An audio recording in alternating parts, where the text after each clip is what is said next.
할렐루야. 자, 질문을 하나 하겠습니다. 여러분 지금 평안하십니까? 저를 쳐다보세요. 멋지게 생기신 저 그냥 환하게 빛나네요. 그냥 평안하십니까? 불안하십니까? 두렵습니까? 지금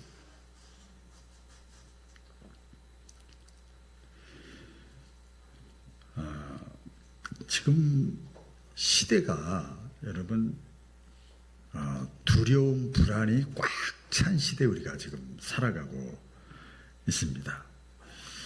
사람들마다 다 다르죠. 저와 여러분도 다 다를 거예요. 여러 가지 걱정들이 있습니다. 젊은 사람들은 뭐 자기 상황에 따라 다르겠지만 미래가, 직장이, 진로가 걱정되죠. 그렇죠. 뭐 또 사업하는 사람은 사업하는 대로, 또 자녀가 없으면 자녀로, 자녀가 있으면 또 안전하게 또 출생으로, 그렇죠. 다 달라요. 나이가 드신 분들은 노후에 대한 두려움, 불안이 있죠. 다 있죠. 또 건강이 또 안 좋은 분들이 있잖아요. 그렇죠. 또 그 나이만 들어야 건강이 안 좋은 게 아니더라고요. 건강의 문제 때문에 좀 불안하고 걱정되는 분들도 있고, 또 물질의 문제, 뭐 우리가 생각할 땐 가장 큰 게 그거 같지만 그렇지도 않아요. 없다 그래도 자녀가 잘 되는 일을 하면 1,000만 원, 2,000만 원 아무것도 아껴 쓰더라고. 그렇죠? 병만 고친다고 그러면 뭐 빚을 내서라도 그냥 뭐 단돈 1,000원 가지고 덜덜덜 떨던 사람들도 그래요. 건강의 문제로 불안해하는, 두려워하는 사람도 있고요. 인간관계 때문에 참 이거 피할 수도 없고 죽일 수도 없고 살 수도 없고 도망갈 수도 없고 안 볼 수도 없고 이게 이렇게 살아요. 관계 문제. 또 자녀를 낳고 나서 보면 자녀의 문제 때문에 또 걱정이 되는 사람이 있어요. 저는 이제 두 자녀가 다 결혼하고 했지만 늘 새벽마다 똑같은 기도예요. 하나님과 사람에게 사랑받는 손자 손녀들 되게 하시고, 평안하게 하시고, 부부싸움 안 하게 하시고, 하나님 잃어버리지 않게 하시고, 지금까지 알려주지 앞으로도 열려지게 하시고, 모든 걸 통해서 하나님을 영화롭게 하여 주시옵소서. 딱 그거 하고 나서는 중보기도 들어가요. 맨날 똑같아 이 기도가. 이게 다하게 기도하게 되더라고요. 지금 사회적으로도 많이 불안하잖아요. 중동 전쟁으로 인해서. 뉴스를 보면요, 뭐 중동 전쟁뿐만 아니라 일반적으로도 보면 이게 좀 옛날보다 더 살기 좋은 시대인데도 불구하고 마음이 점점 무거워집니다. 많은 사람들이 겉으로 볼 때는 평안하게 보이고 그렇지만 마음속에는 이 불안, 걱정, 두려움이 다 사람마다 다 있어요. 과거에 없었던 질병들이 많아요. 여러분 아시죠? 이것도 일부러 한번 AI로 찾아봤어요. 가장 많이 생기는 병원, 신경정신과래. 이거 옛날에 상상도 못했어요. 찢어지고 깨지고 터져야 외과만 좀 제게 됐죠. 각종 스트레스로 인해서 불안이죠, 두려움이죠. 그게 여러분 스트레스더라고요. 그게 요새는 여러분 이런 식의 젊은 사람도 있지만 스마트폰하고 딱 연결이 되면 지금 스트레스가 올라가고 있습니다, 내려가고 있습니다, 다 떠요. 지금 내 상태를 가만히 있어, 올라가고 있네요, 내려가고 있네요, 다 떠. 무서운 세상이야. 그래서 그 신경정신과, 제가 전문의는 아니지만 이렇게 뭐랄까 진료명이라고 그러나요? 그 병명을 보니까 옛날에 없던 게 많아요. 우울증, 단 하나 설명할 수는 없어요. 조현병, 그 다음에 양극장애, 공황장애, 강박증, 불면증, 알코올 중독, 각종 중독증, 통증장애, 치매, 대인기피증, 그다음에 약물 중독증, 게임 중독, 폭식증, 거식증, 각종 트라우마. 이게 다 신경정신과에서 하는 거예요. 여기 안 걸린 사람 있어요, 여기? 와, 나 깜짝 놀랐어요. 그만큼 두렵고 불안한 시대를 살아가고 있어요. 손님이, 환자들이 많이 오니까 병원이 되는 거 아니겠어요? 그러니까 어떻게 보면 정상적인 사람이 비정상인 것 같아. 두 눈 가진 사람이 애꾸는 나라에 가면 비정상인 것처럼 정상적인 사람이 좀 이상해. 생각이 없이 너무 단순하게 살아가는 것 같은 그런 생각이 들 때가 있어요. 그래서 우리 이제 동기 목사님들이 이렇게 얼마 전에 이렇게 만남이 있었는데, 어떤 목사님이 막 신경 써서 막 불안해하고 막 스트레스 받고 하니까 바보같이 살아. 근데 그 바보같이 살아. 경기 기흥에서 목회를 잘하시는 목사인데, 나는 그냥 바보같이 살아. 그냥 단순하게 살아. 단순하게 하나님 믿는다는 게 뭐야? 뭐 이런 얘기를 했던 기억이 납니다. 여기 성경에 보면 그 예수님의 제자들 있잖아요. 제자들도 두려워했습니다. 오늘 본문에 등장하는 제자들, 예수님 부활하신 다음에 일어난 사건을 주일날 몇 주 동안 지금 나누고 있는데요. 제자들도 그런 상태에 있었어요. 그들이 예수님 부활하셨는데 지금 어디에 있는가 하면 유대인들을 두려워해서 자기들이 어떤 방 안에 들어가가지고 다락방 같은 데 들어가서 문을 딱 닫고 거기서 두렵달달달 떨고 있는 거예요. 왜 문을 닫았을까요? 그 배경을 보면 자신들도 잡아갈까봐. 아니 우두머리도 잡아갔는데, 대장도 잡아갔는데, 우리 자기들도 잡혀서 죽을까봐 두려워해서 문을 꽉 닫았어요. 그래서 예수님을 그렇게 따르던 제자들이 지금 공포 속에서 걱정하면서 숨어 있는 거예요. 우리가 여기서 중요한 사실이 있어요.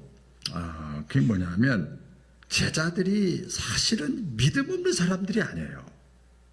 여러분, 취미생활 다 예수 믿는 것 때문에, 주님 섬기는 것 때문에 취미생활 다 내려놓으세요. 직장 다 내려놓으세요. 친한 가족들 다 내려놓으세요. 그리고 주님 따르세요. 그럼 따를 수 있는 사람 몇 사람 있어요? 없잖아요. 제자들은 그런 사람들이에요.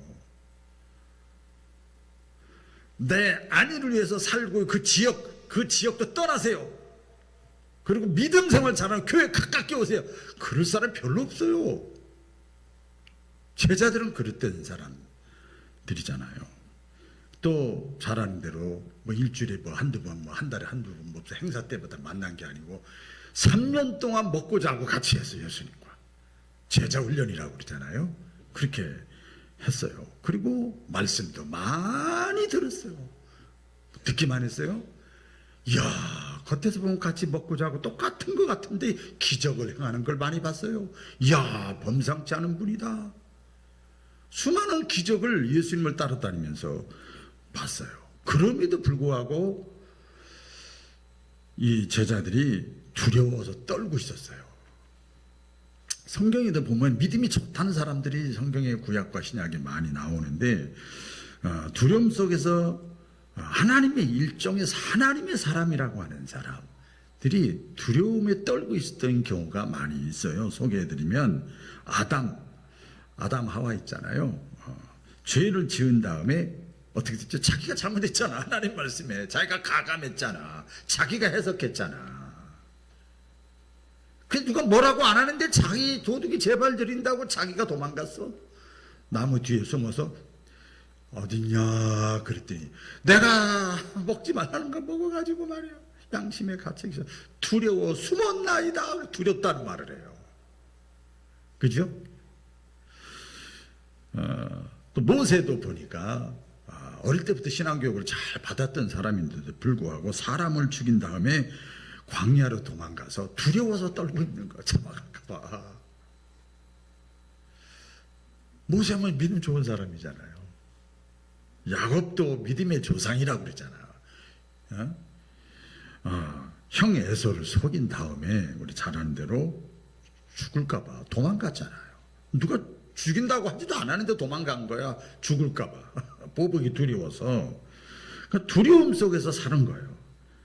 다시 만나야 되는데 만나는 게 두려운 거예요. 이 관계가 가족 관계인데 안 만날 수도 없고. 그렇죠. 다윗도 보면 블레셋 군인과 싸울 때 골리앗을 쓰러뜨렸잖아요. 다윗이 하나님의 도구로 쓰임 받아가지고. 이야. 그런데 그 다음부터 어떻게 됐어요? 사울 왕이 이 부하들의 꼬임에 넘어가가지고 자기를 죽이려고 하는 거예요. 그때마다 이 다윗이 생명의 위협을 느끼면서 두려움에 떨면서 시편 말씀에 뭐 이런 말씀이 많이 있어요. 다윗이 내가 죽겠나이다. 너무 힘들어요. 하나님 뭐 하는 거예요? 막 이런 것들이 나와요. 기도를 그렇게 하는 거예요. 두려워서 그렇게 했어요. 또 성경에 요나 같은 사람도 보면 하나님이 저 다 그 니느웨에 가서 그 악한 사람들이 있으니까 복음을 전해라. 너는 그냥 내 도구다. 거기 가면요 나 싫어해요. 나 죽일 거예요. 안 가요. 안 간다는 게 아니라 내가 하나님을 사랑하는 마음이 있고 믿음도 있으니까 그 니느웨 말고요. 악한 사람들 말고요. 받아들일 사람한테 얘기를 해야지. 안 받아들일 사람한테 괜히 하면 역효과나요. 그 자기 생각이야. 그렇죠? 그래서 어디로 가요? 어디로 가요? 다시스로 가요. 자기 하고픈 대로 하는 거야. 예, 다시스로 가는데 니느웨로 가는 것이 이 요나도 믿음의 사람이었는데 선지자였어요. 또 두려웠던 거예요. 이게 사람이야 믿음의 사람들이라고 하는 사람도 두려운 경우가 많이 있어요. 우리도 마찬가지입니다. 저도 그렇고 여러분도 그렇고 아무리 내가 신앙이 있어도 두려움이 엄습해올 때가 있습니다. 아까 서두에 말씀드린 대로 뭐 자녀, 미래, 경제적인 문제, 뭐 건강의 문제 이런 것들이 종류가 다양하잖아요. 이것은 믿음이 없어 생기는 것이 아니라 사람이기 때문에 두려움이 생기는 거예요. 따라해 볼까요? 나는 사람이다. 하나님은 두렵다는 말이 성경에 없어요. 사람이기 때문에 두려운 마음이 있는 거죠. 어떤 그 남자 집사님인데 40대 중반 된 집사님이 자기 자서전을 쓴 걸 제가 소개하려고 그럽니다. 사업하시는 분이에요. 지금은 장로님이 되셨어요. 여기저기 간증 다니시는 분인데 사업을 하다가 사업이 쫄딱 망한 거예요. 그래서 엄청난 빚을 지게 된 거예요.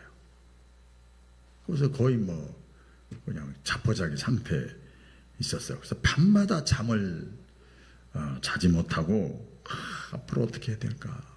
내 가족은 어떻게 되고 내 자녀는 어떻게 하고 내 인생은 어떻게 하고 잠이 안 오는 거예요.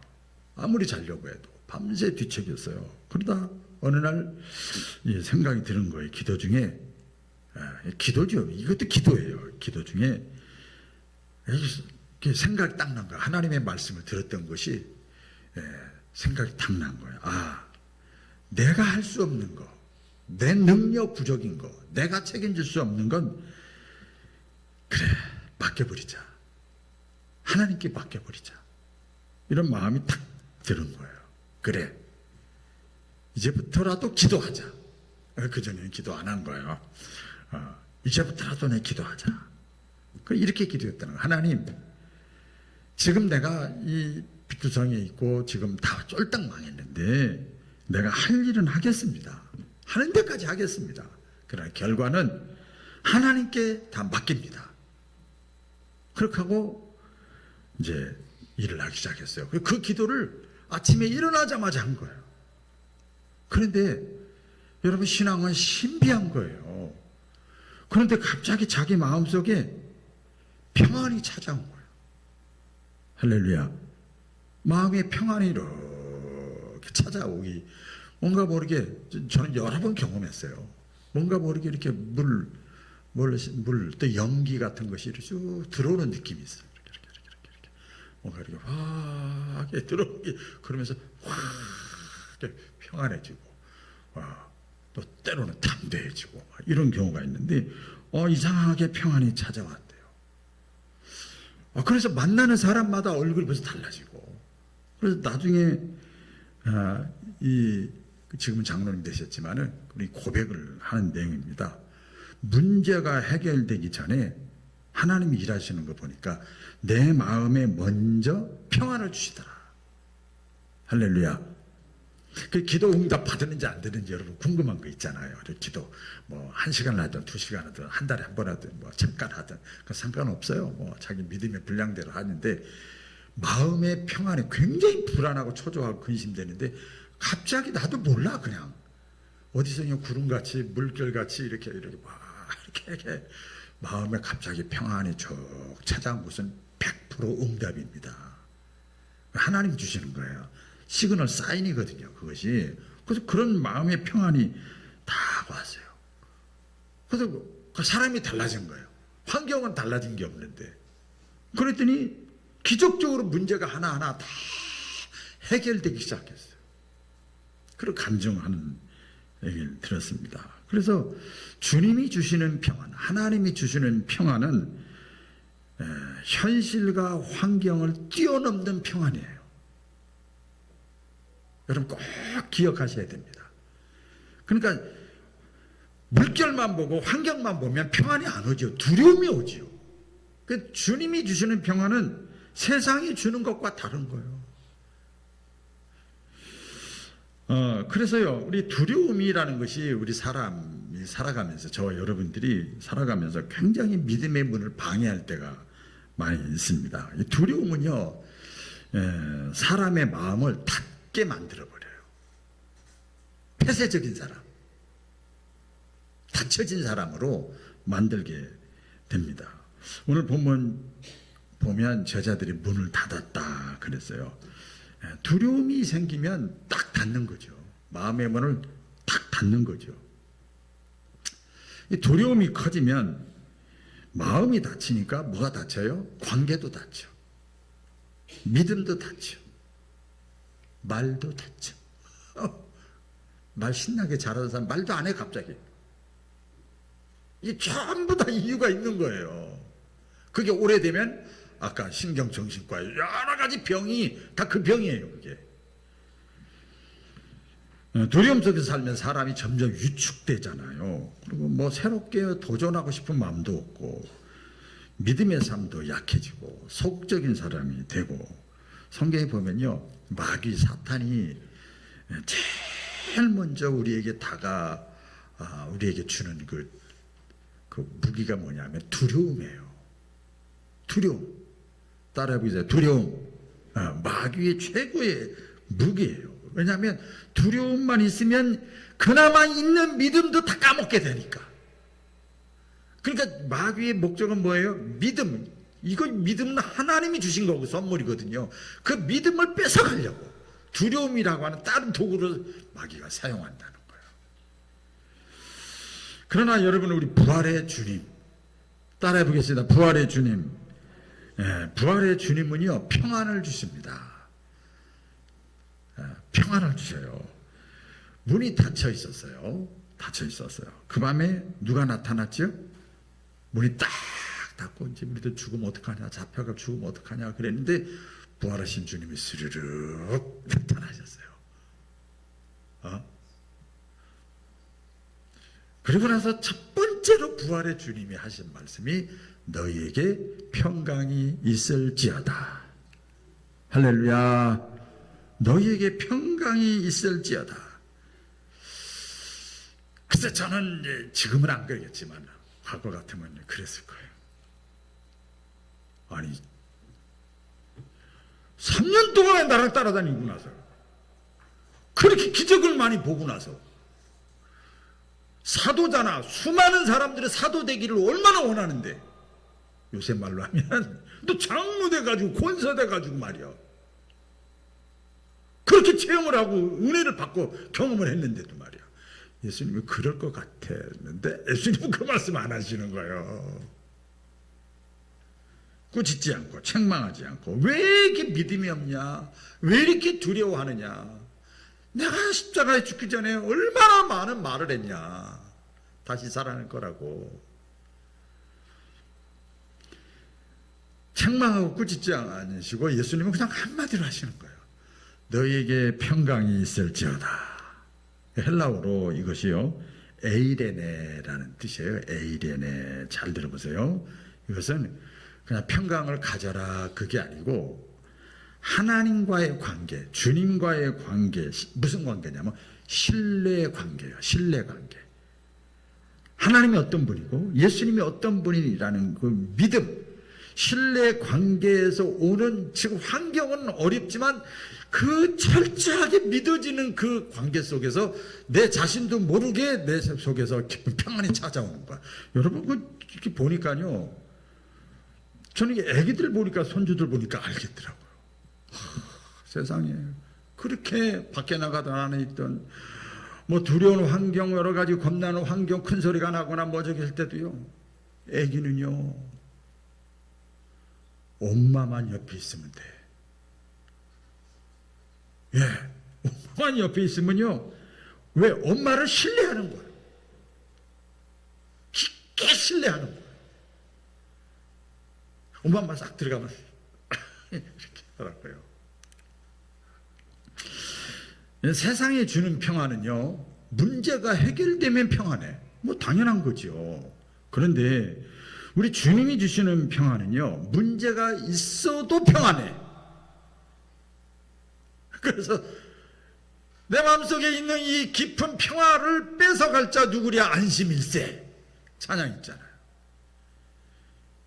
환경이 바뀌어서 오는 평안이 아니라 환경 현실과 상관없이 주님이 주시는 평안이에요. 유명한 또 그 실제 내용인데요. 그 어떤 화가가 평안이라는 그 주제를 가지고 그림대회를 열었어요. 화가 참여를 했어요. 그래서 많은 사람들이 이제 그림을 냈어요. 그런데 뭐 잔잔한 호수, 물길이 흐르고 혼자서 이렇게 누워있는 거, 또 아름다운 풍경, 평화를 주제로 그런 걸 많이 그렸어요. 그런데 우승한 그림이 있는데 그게 뭐냐면 막 폭풍우가 몰아치는 거예요. 네? 폭풍우가 몰아치는 그 가운데서 절벽이야. 절벽. 막 비가 쏟아지고 막 천둥번개가 치고 밑에는 파도가 엄청나게 치고. 그런데 자세히 보니까 그 우승한 작품이 그 그림인데 자세히 보니까 그 파도가 치고 절벽 그 틈바구니에 새 한 마리가 이렇게 있는 거예요. 평안하게 앉아 있는 거예요. 그게 우승이에요. 우승. 그 진짜 평안은 어려움이 없고 불안, 걱정이 없고 뭐 폭풍이 없는 것이 아니라 어려움과 불안과 두려움과 폭풍 속에서도 주어지는 게 진짜 평안이다 그 말이야. 할렐루야. 그게 진짜 평안이에요. 어떤 환경이 와도 평안을 얻는 방법이 우리 성경에 하나님께서 많이 말씀해 우리 예수님도 말씀하셨습니다. 첫째는 뭐냐 하면요. 맡기시기 바랍니다. 따라해 보겠습니다. 맡기자. 맡기는 거예요. 짐을 내려놓는 거예요. 베드로전서 5장 7절에 보면 너희 염려를 다 주께 맡기라. 이는 그가 너희를 돌보심이라. 너희 염려를 다 주께 맡기라. 여러분 우리가 평안을 누리지 못하는 이유가 뭘까요? 이 말씀을 묵상을 해보니까 내가 다 붙잡고 있는 거예요. 참 불면증도 보니까요. 저도 그런 거 많이 경험했어요. 막 생각을 하면 잠이 안 와. 내가 붙잡고 있는 거야. 내가 주인이죠. 맡기지 못하는 거예요. 사람은요, 내가 문제를 붙들고 걱정을 붙들고 미래를 막 자기가 붙들려고 해요. 그러면 이제 불안과 두려움이 찾아오는 거죠. 우리 사람의 능력은요, 너무 작습니다. 능력에 한계가 있어요. 불완전합니다. 모든 것을 다 감당할 수가 없어요. 그래서 맡긴다는 게 뭐냐? 포기한다는 것이 아니라 내 마음의 모든 주도권 하나님께 맡겨버리는 거예요. 그리고 찬송가 옛날 찬송인데요. 431장이에요. 그럼 다 옛날면 너무 많이 불러가지고 그냥 지금 찬송 그거 하는데 내 주여 뜻대로 행하시옵소서. 그다음 뭐예요? 살든지 죽든지 뜻대로 하소서. 이게 뭐 했다는 거예요? 하나님께 다 맡겼다는 거예요. 막 수십 번 불렀어. 답이 안 나오니까. 예? 그러니까 이게 뭐라고 그래요? 우리가 볼 때 공을 하나님께 넘겨버리는 거예요. 예? 그래서 우리가 어떤 상황이 발생하든지 모든 결과를 하나님께 맡기는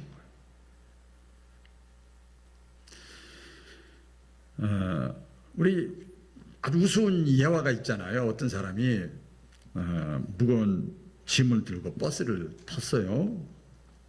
그리고 운전기사가 백미러를 보니까 짐을 계속 들고 있는 거예요. 그래서 아유 아주머니 짐 내려놔요. 그랬더니 아니 사람 값만 받았지 짐값을 안 받았잖아요. 미안하잖아요. 나만 하고 하는 건데 그거 참 우리가 자기가 짐을 다 지고 있는 거예요. 여러분 이게 그냥 뭐 진짜 있었던 일인지 없었던 일인지 모르겠지만 얼마나 어리석어요. 얼마나 바보 같냐고요.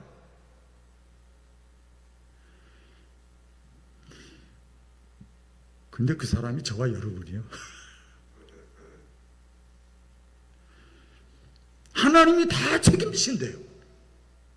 너희는 먼저 그의 나라와 그의 의를 구하면 하나님이 더하여 주신대.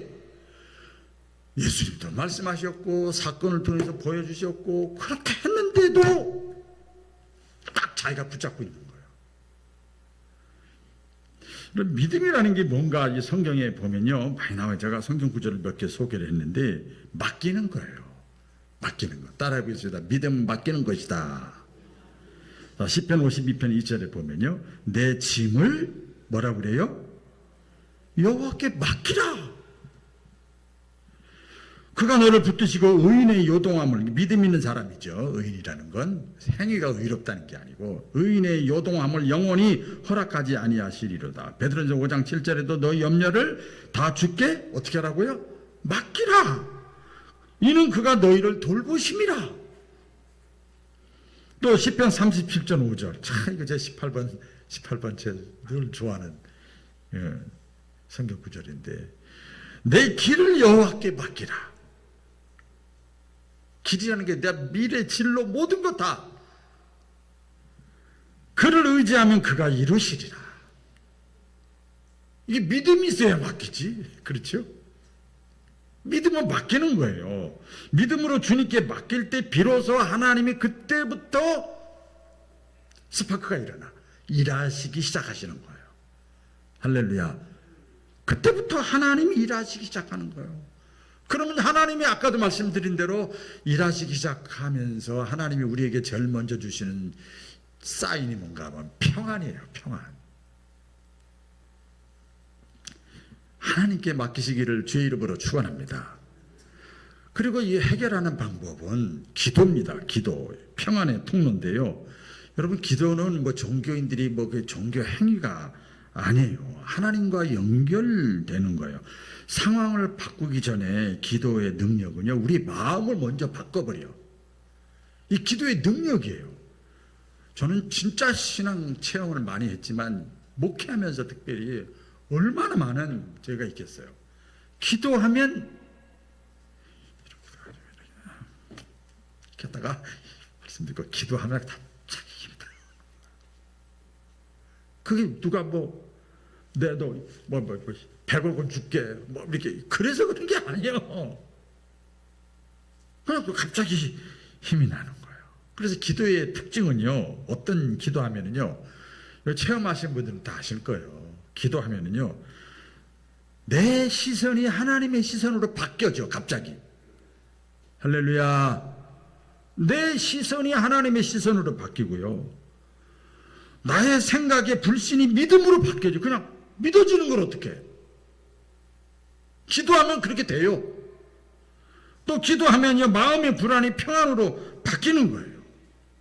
우리 사도 바울이 감옥에서 권면했던 내용 아닙니까? 빌립보서 4장 6절 7절 아무것도 염려하지 말고 다만 모든 일에 기도와 간구로 감사함으로 너희 구할 것을 아뢰라. 그리하면 모든 지각에 뛰어난 하나님의 평강이 너희 마음과 생각을 지키시리라. 그 중요한 포인트는 뭔가 하면 평강과 믿음은 문제가 해결된 다음에 오는 것이 아니라 내가 기도하는 순간부터 오기 시작하는 거예요. 제가 어젠가 지난 주에 제가 새벽 기도 때 참 우리 교회 참 기부 잘하는 분들 많다. 우리 교회 참 사람들이 통이 크다 그랬으니까 다들 치더라고요. 일주일에 한 번씩 교회 나가지, 또 가끔 교회 나가지, 봉사하지, 헌금 내지. 그런데 기도는 안 해. 다 기부자들이지 뭐. 어떻게 진짜 믿음이 얼마큼 위대한지 모르겠다. 비꼰 건 아니고 사실이 그래요. 기도할 수 있는데 왜 걱정하십니까? 얼마나 안타깝겠어요. 아이 자식아, 너 나한테 얘기하면 내가 해결해 준다는데 왜 나한테 얘기를 안 하냐? 얼마나 안타깝겠어요. 그래서 두려움을 해결하는 방법은 기도입니다. 기도. 맡기고 기도하고. 마지막 하나는 굉장히 고차원적인 건데요. 공동체 안에 머무는 거예요. 함께 하는 거예요. 함께. 신앙생활은요, 혼자 버티는 싸움이 아닙니다. 절대 안 됩니다. 저도 마찬가지예요. 함께 살아가는 겁니다. 하나님은요, 성경을 보세요. 우리를 개인을 부르지 않고 공동체를 통해서 우리를 세워가고 부르십니다. 공동체의 힘, 함께 막 기도할 때 힘이 생기고, 함께 예배 드릴 때 막 회복 일어나고, 함께 짐을 나눌 때 짐이 가벼워지는 거예요. 혼자 하는 것보다 삼겹줄이 더 가벼우니라 잠언서에 그 지혜서 말씀이 있잖아요. 사람은 혼자 있으면요, 혼자 막 생각하잖아요. 그러면 막 생각이 커지고 나중에는 대작이 나와. 큰 소설 작품이 나와. 거기서 두려움이 증폭되는 거예요. 그리고 공동체 안에 있으면 너도 그랬니? 나도 그랬다. 너도 그 생각이야? 나도 그래. 너도 그랬구나? 나도 그래. 공동체 안에서 대화를 나누다 보면 믿음이 살아나고 용기가 생기고 다시 일어설 힘이 생기는 거예요. 여러분, 초대교회 때 우리 잘 아는 대로 예수님의 제자들도 둘러 숨었잖아요. 이 초대교회 때 이 초대교회 사람들이 그나마 무너지지 않았던 이유가 뭔지 아세요? 사도행전 2장 42절에 나와요. 그들이 너무 힘드니까 집에만 있으면 다 이러다 병들어 죽을 것 같아. 모이기를 힘썼어요. 동굴에 모이고 동네에 모이고 막 여기저기 모여서 서로 그러면서 신앙을 키워나가고 초대교회를 지켜나가는 거예요.